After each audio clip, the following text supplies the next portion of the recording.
Wisdom from the Greater Community, Volume 2, Chapter 23, Becoming Wise.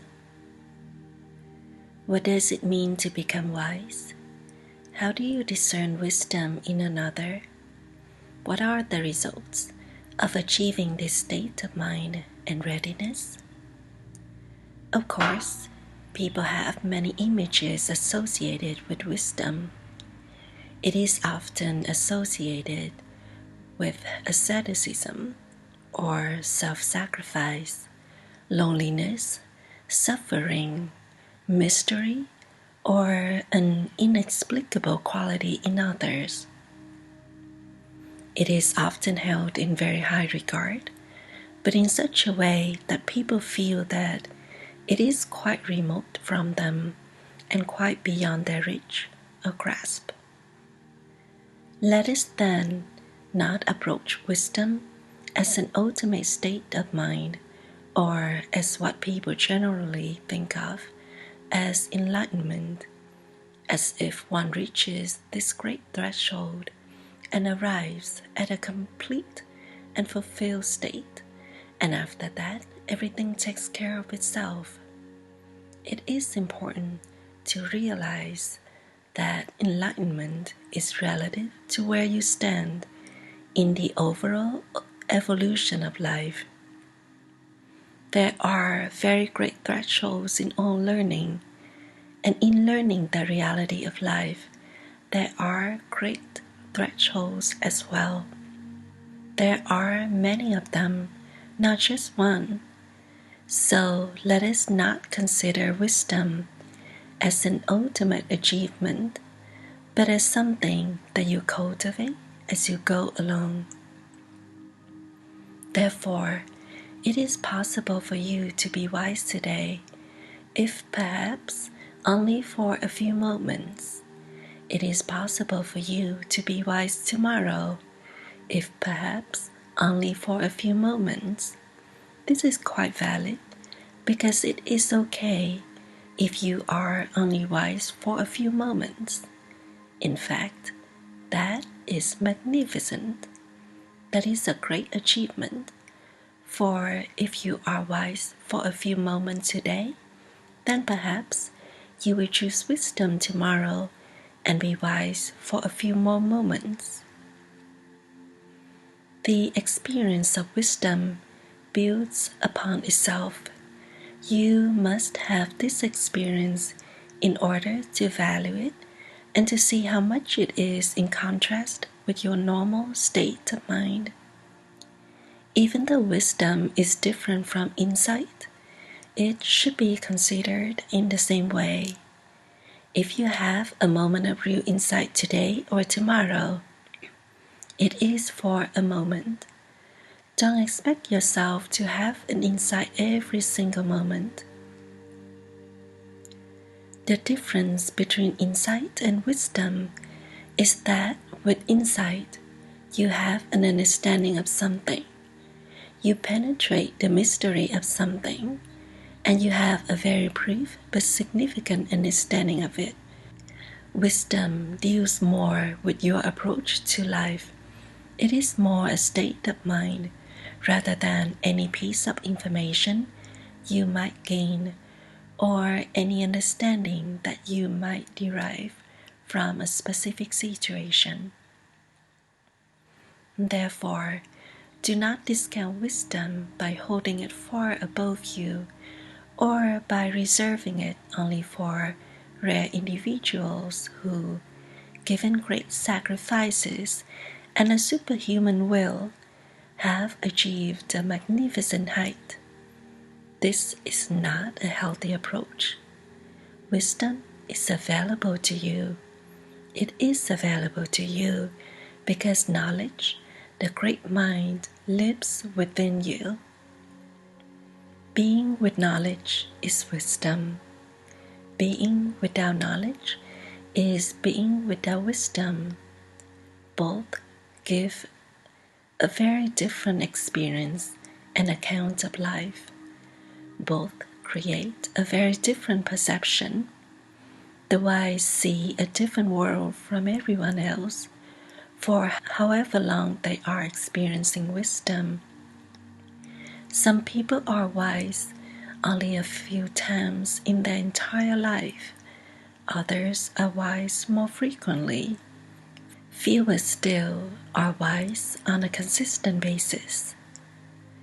The question then is not whether you want to be wise or not, for most people would say, yes, that would be wonderful. However, they would say yes with great trepidation and doubt, considering all that they may associate with wisdom. The question is, how often do you want to be wise? That is a more useful and practical question. Your response will be conditioned by how you view wisdom and what you think wisdom will do for you. Many associate wisdom with asceticism, so they think wisdom will deprive them of all their little pleasures to which they give such great devotion, or they think wisdom will lead them into some kind of dangerous set of encounters in the world where they will be persecuted and crucified, and that does not look like a very happy outcome. So perhaps people will say, not today, some other time. Each person needs a very small experience of wisdom in order to learn about it.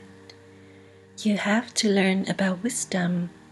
You cannot just say, yes, I want wisdom. It does not mean anything to say that, unless you really want it and value it, and you will value it when you have experienced it and have seen it to be gracious and redeeming. In fact, should you pursue the study of the greater community way of knowledge, you will find over time that it is only wisdom that will give you what you want. It is only wisdom that will provide a real sense of certainty, true self-respect, and the ability to love. It is only wisdom that will give you the resources and the approach necessary to live your life to the fullest and to give to others in such a way that your value is emphasized and theirs is as well. So let us talk about experiencing moments of wisdom. This is possible for you. This is not beyond your reach. When I say wisdom is being with knowledge, what I mean is that wisdom is abiding with a spiritual presence and sharing in its perception and understanding of life.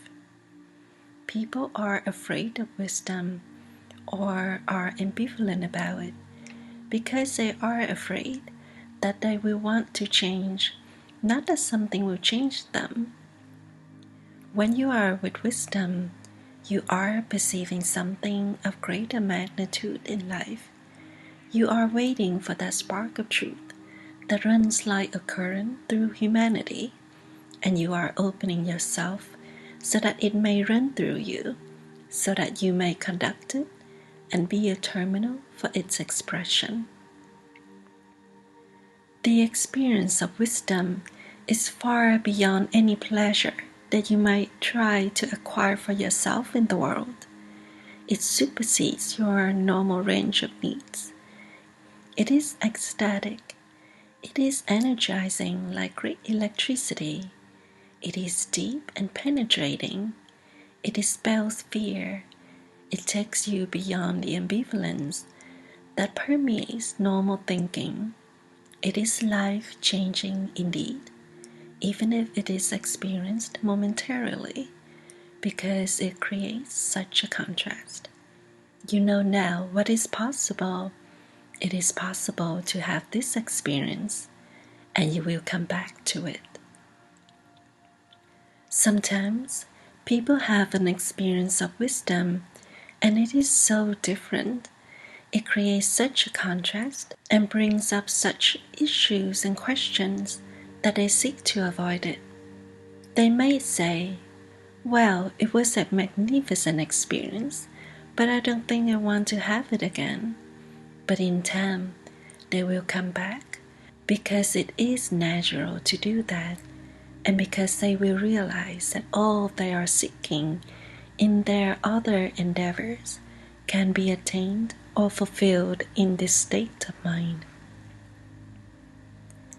The experience of wisdom is profound, but it can be confusing because it creates a tremendous contrast. Here you realize that who you thought you were perhaps isn't who you really are. What you thought the world is perhaps isn't what the world it really is. This calls for a tremendous re-evaluation. Often, people do not want to undertake this. It is too uncomfortable. They would rather be secure in their current assumptions, associations, and beliefs. Yet, they will, in time, come back to this, for once the great door is open a crack, you will want to open it further. You will return because it is natural for you to do so. It is the yearning of the heart rather than the anxieties of the mind that will bring you back to open the great door a little further. You want to see, you want to know, you want to be secure, you want to feel included, you want to have purpose, meaning, and direction.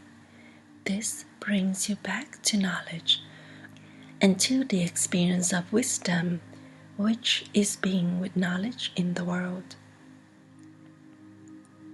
So, what is the experience of wisdom like? It is so great that I can only describe it in its various aspects.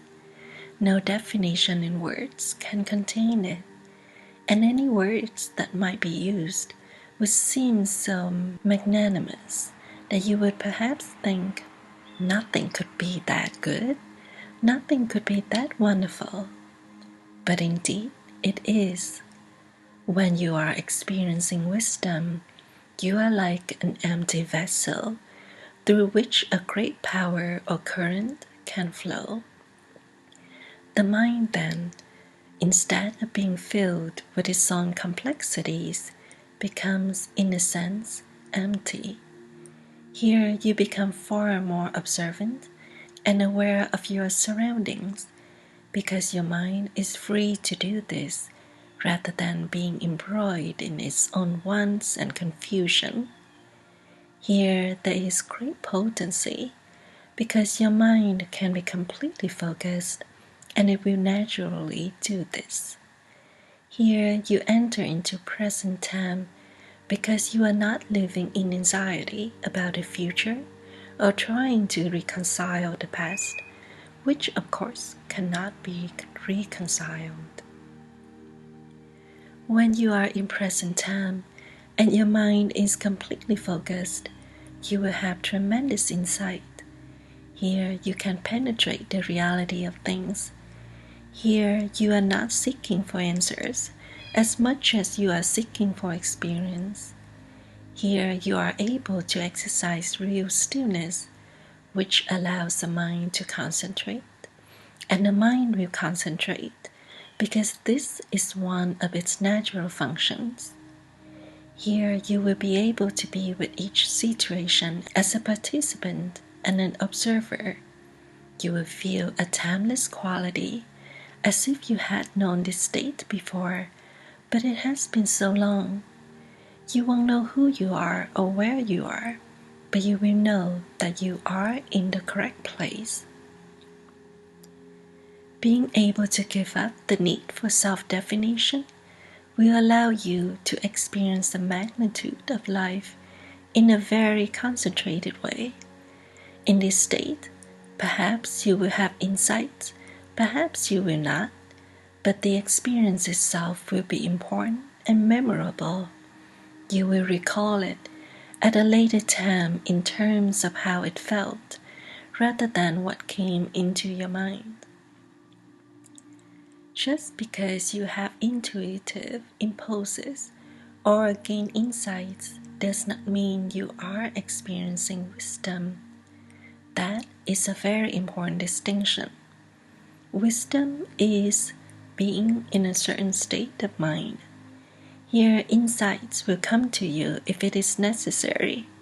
If it is not necessary, there will be no insights. In this state of mind, there is relief from the constant attempt to get things, to have things, and to understand things. This striving, which is to offset fear and anxiety, is a chronic condition in people's normal state of mind. You are given a relief from this, and a tremendous relief it is, even if your experience of wisdom is only for a moment. The relief is so great that you will have an experience that will be unforgettable. Here you are not asking questions, and you don't need to ask questions. When knowledge arises in the mind, all questions cease. When knowledge is lost in the mind, or is hidden by the mind, all questions emerge. The experience of wisdom is necessary to give you true insight into everything that I have said in all of these discourses. As I have said before, you will not be able to understand these things from a normal state of mind. Though much that I have said will seem sensible and meaningful, a greater comprehension must come from a greater perception and a greater capacity. Having momentary or fragmentary experiences won't be enough. Wisdom is not something that simply happens to you periodically, though this is how many people experience it. For example, they may wake up one morning and their mind is clear and they are just present. They hear sounds and they experience being alive in a very poignant way. This is wisdom. And then it passes or they shake it off and go on, saying, I had such a wonderful moment this morning. I felt so good. They don't know why they had that experience. Why did it come? Why can't it come again? Sometimes people have a profound experience of wisdom and they try to regain it by going back to the same place and doing the same thing, by having the same conversation or the same stimulation. But they cannot get it back. Perhaps they have a moment like this in practicing meditation, so they practice again very hard, but they cannot get it back. Perhaps these moments seem like they just happen to you out of the blue, but indeed something is stimulating you. It is not the normal things. It is not the lovely place you were. It is not the wonderful thing you ate. It is not the charming person you were with. It is a different kind of stimulation. It is knowledge in another, stimulating knowledge in you. Perhaps the other is not a person in physical life. Could it be a spiritual presence? Could it be a person on the other side of the world who entered that state and you entered it with him or her? How can you account for this influence? How can you recreate it? You cannot. It is a great mystery how minds affect minds. Stimulation in the mental environment, in its more subtle manifestations, is so pervasive and complex that no one in the world could understand it. Think of the mental environment like this: a highly charged field through which electricity flows in a myriad of ways. Though it may appear to be random and confusing, it is following natural and significant patterns in life. Or think of it as a great electronic circuit board through which electricity flows from one thing to another, in ways that are pre-established, but which would seem confounding to an observer. To fully have the experience of wisdom, momentary and random experiences will not be enough after a while. You will want to return to the great door and have it open further for you, not opened all at once, for that would be too much. Just a little crack at a time. You will be nourished through this experience, so after a while you will always want to come back to it. This will lead you to seek methods of practice and preparation, which will enable you to cultivate the opportunity and the receptivity for this experience to return in an increasing manner and in ways that are relevant to your current life and needs. Sooner or later, you must come to practice, just like people who dabble with a musical instrument and, though frustrated, have moments of delight with it. Sooner or later, they will say to themselves, I really want to learn to play this instrument. I like playing this instrument, but I can't play it yet. And they will seek preparation. They will not try to teach themselves if they are smart. They will seek instruction. They will seek assistance. They will seek correction. Should you be drawn to the great mystery and beneficence of life, you too will sooner or later seek real preparation, because this will give you the greatest access to wisdom and to knowledge. Remember, I have said that having great insights is not wisdom, even if the insights prove to be very accurate and true. Knowledge lives within you, whether you recognize it or not, whether you can experience it or not, and whether it has any avenue of expression through you or not. It is there. It does not come and go when you come and go. It does not fade away when you're blind or preoccupied. Wisdom is learning to identify knowledge, to receive knowledge, and to ultimately become a vehicle for its expression. This is wisdom. Preparation is very important, not only to enable you to achieve the state of wisdom and to increase its presence in your life, but also to realize and to learn all that prevents the recognition and the expression of knowledge. Unlearning here is as important as learning. Do you want to unravel the restraints and the complexities that keep you preoccupied and lost in your own thoughts? This is how you do it. This is how you begin to unravel or take apart all that keeps you fused within yourself and unable to relate to anyone or anything directly on any kind of consistent basis.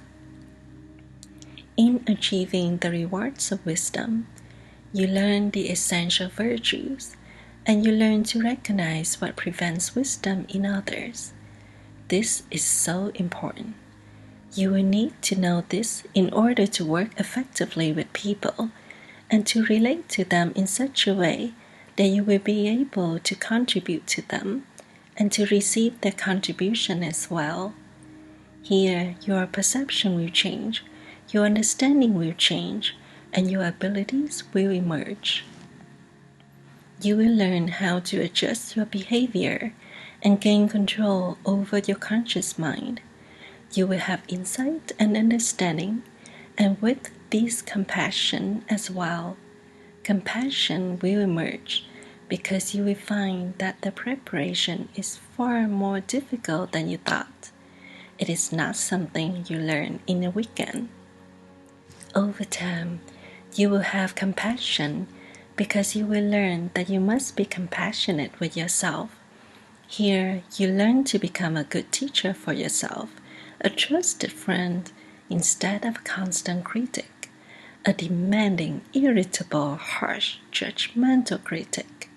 The critic within you is eventually replaced by an abiding counselor as you learn to remind yourself of the important things: patience, perseverance, openness, acceptance, and the return to knowledge.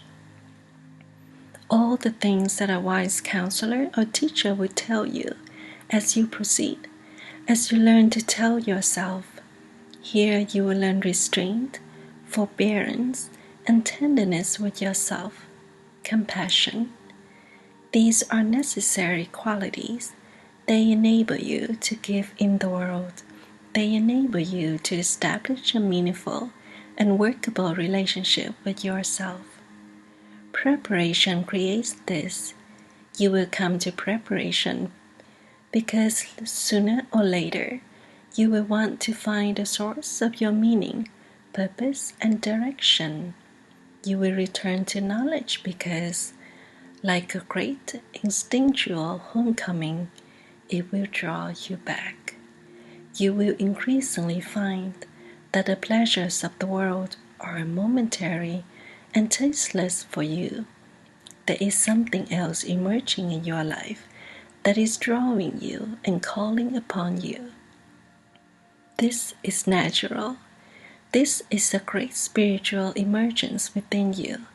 It happens very slowly and gradually so that you can receive it within your own capacity and make the proper adjustments so that you can develop your capacity over time. The great door of life is not thrown open.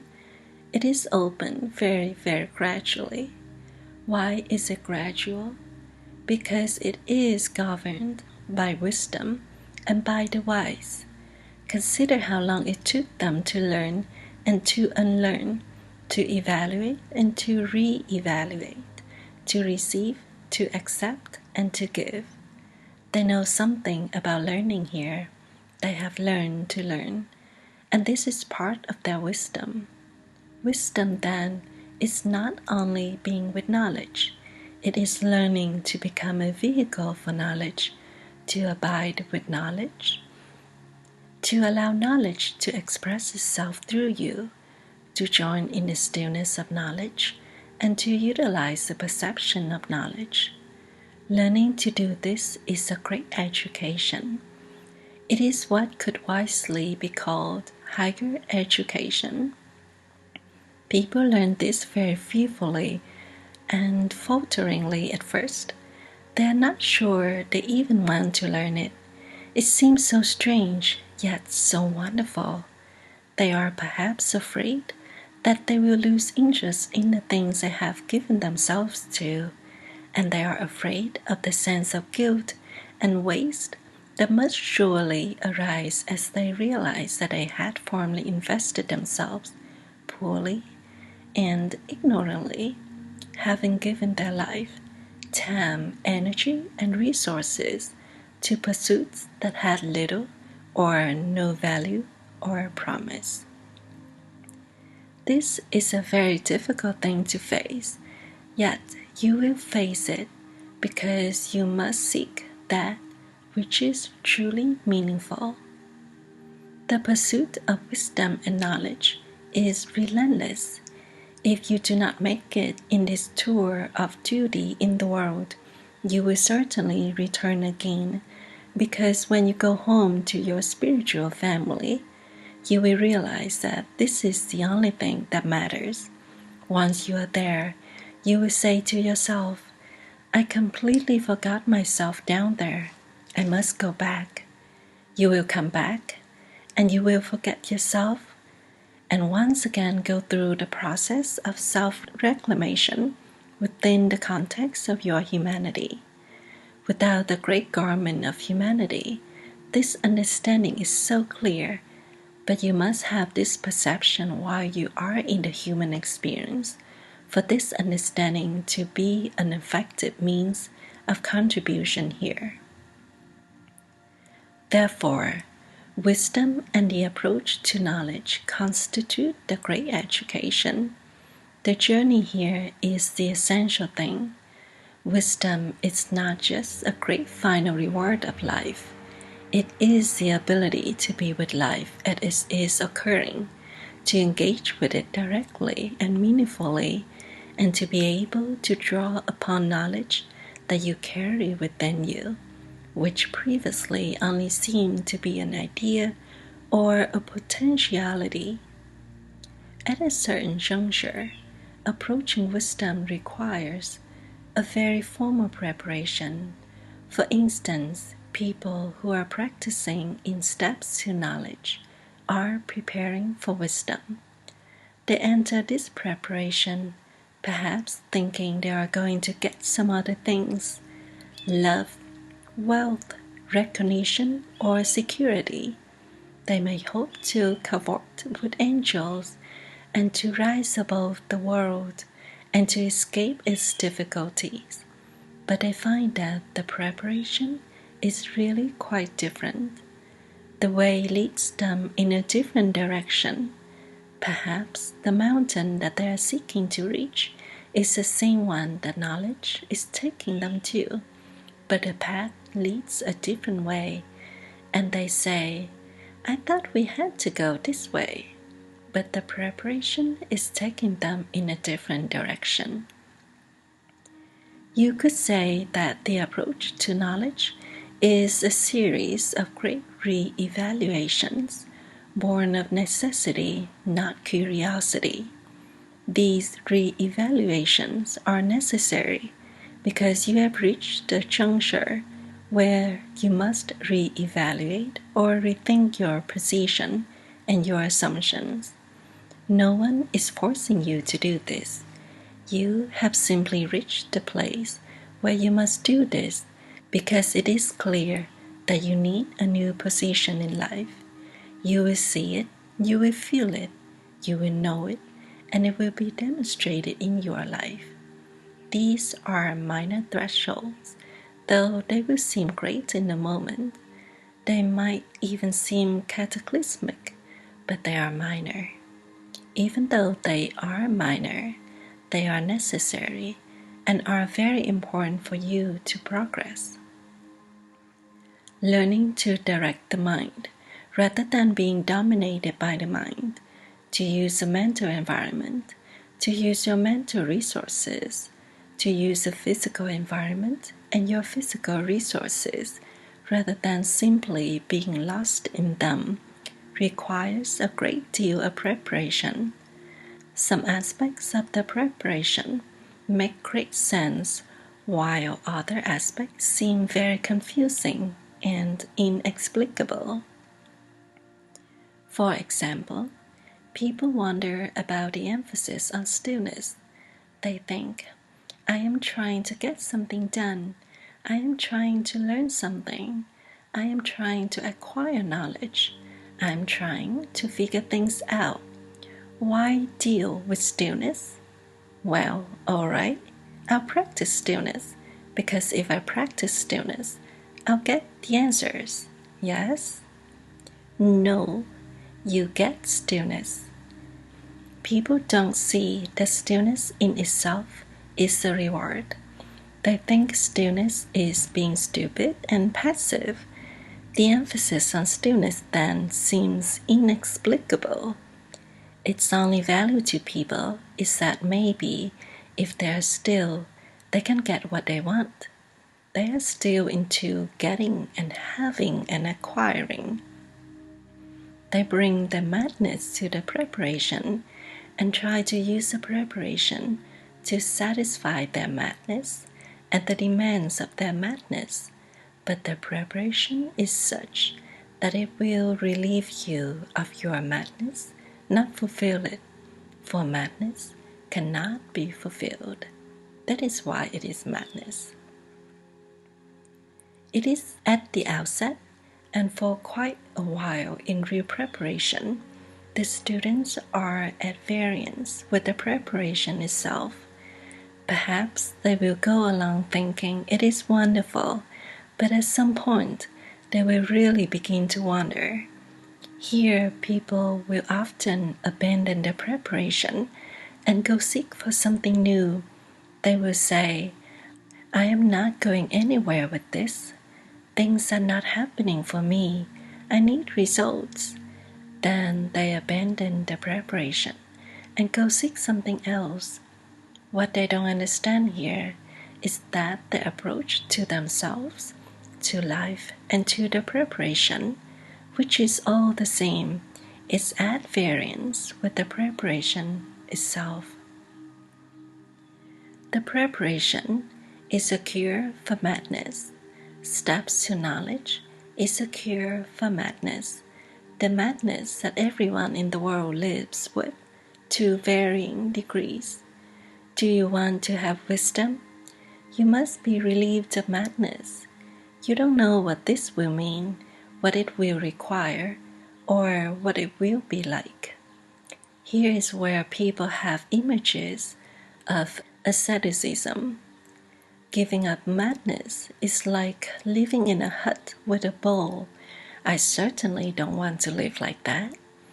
So rather than seeking wisdom, I'll just be around someone who is wise, and I will be able to get my answers from them. This is ridiculous. You have not the slightest idea what life will look like when wisdom is abiding with you consistently.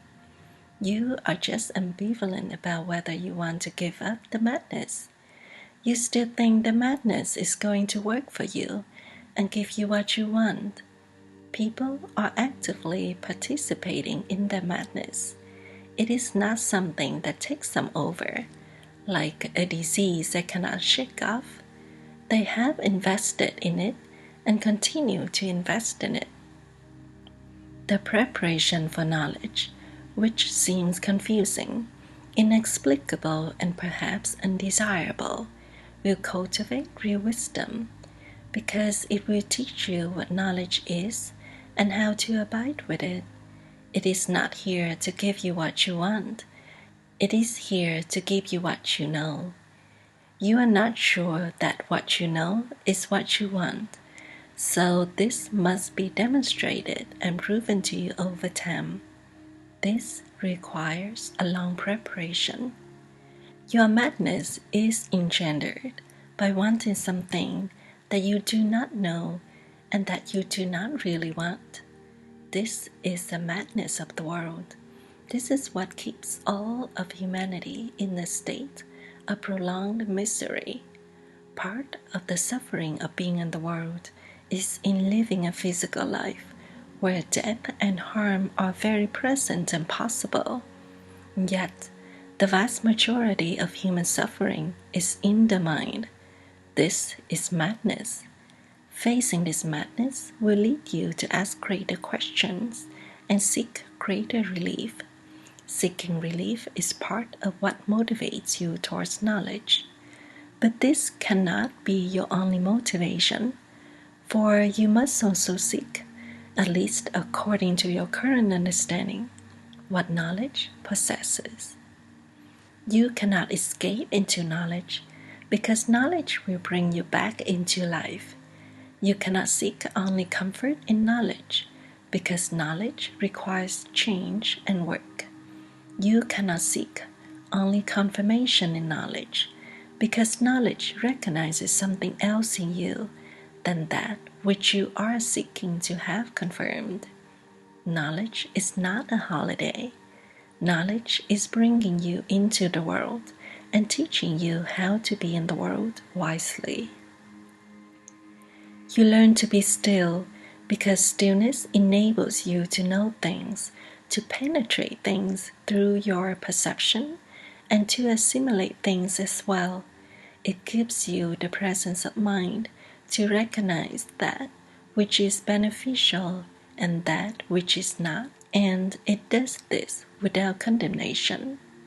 Stillness gives you the freedom to have peace, but it also gives you the potency for action. Here you are reserving your mental resources and energy. Knowledge is like the archer who exerts effort in pulling back the bow so that when the moment to release the arrow comes, it has real power and direction. Therefore, as you learn how knowledge functions, you are able to abide with it and to express it in the world. This is wisdom. Wisdom is not having all the answers, like the wise man on top of the mountain.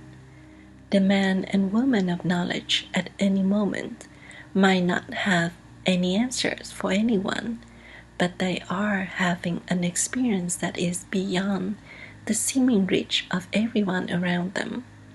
Possessing wisdom does not mean that you are happy all the time, for you will indeed experience the suffering of the world very sharply at times. With wisdom, you are always giving. You realize you do not understand how you give, although you do understand certain things you can do where giving can occur, and you will be inclined to do those things.